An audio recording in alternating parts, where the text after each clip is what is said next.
They played a strong first period, but the Flyers were able to tie it at 1, and then it all started to unravel, Butch, with that goal. James Van Riemsdyk, 3.7 seconds left in the first period. That really gave, I think, the Flyers a little boost, and then it was a downer for the Islanders because, as you mentioned, they had played very well. They had the Cizikas line out there. They're all back in place, and yet trying to do everybody else's job, and you know, a fortuitous bounce, and James Van Riemsdyk able to get the goal, and then everything seemed to fall apart for the Islanders as the puck kept bouncing, and the Flyers were always in the right spot. This is a 3-on-1, so I mean that's not Islander hockey. That's not good hockey at any level. I mean you've got to make sure you're in a position to defend, even though you're trying to get some offense. And again, the Islanders turn it over. They're puck staring. They're not staying close. We talk about gap control in the defensive zone.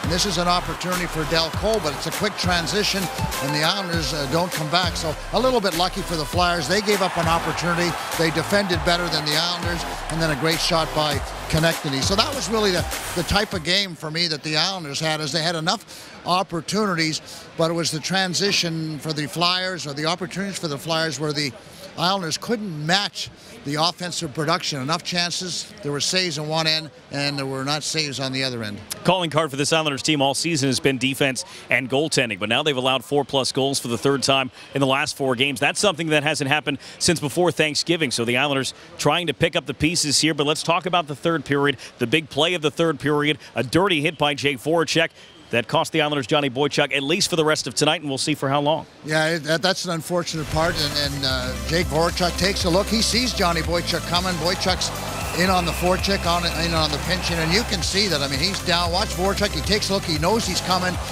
and he comes up high. I mean, if he had just protected himself, I think that would have been okay. When you can see by the grimacing of Johnny Boychuk that he's in a whole lot of pain. So it'll be interesting the next time these two guys meet in the game, and Mayfield, of course, tries to get Voracek to get involved in a fight.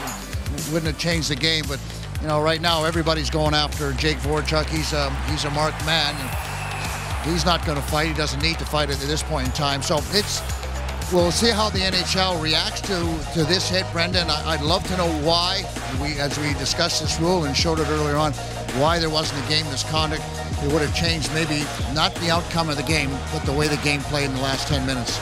Referees assessed a 5-minute major under Rule 56.4 for interference, but 56.5 is the one they decided not to enforce, and that was because an injury on the play was the result of that interference major. Should have resulted in a game misconduct. It did not, and it led to some more shenanigans in the third period after all was said and done. Yeah, it really did, and I'm just assuming the referees certainly know the rules, and obviously they didn't think there was an injury there, and I'm not sure how you determine how one's injured. I mean, just watching on Johnny Boychuk, how long it took for him to get off the ice, where the hit took place in the head area, the shoulder area, and of course he didn't come back. So again, you talked about injury means when you're bleeding. Well, how about when your shoulder is dislocated and you don't get to play the rest of the game?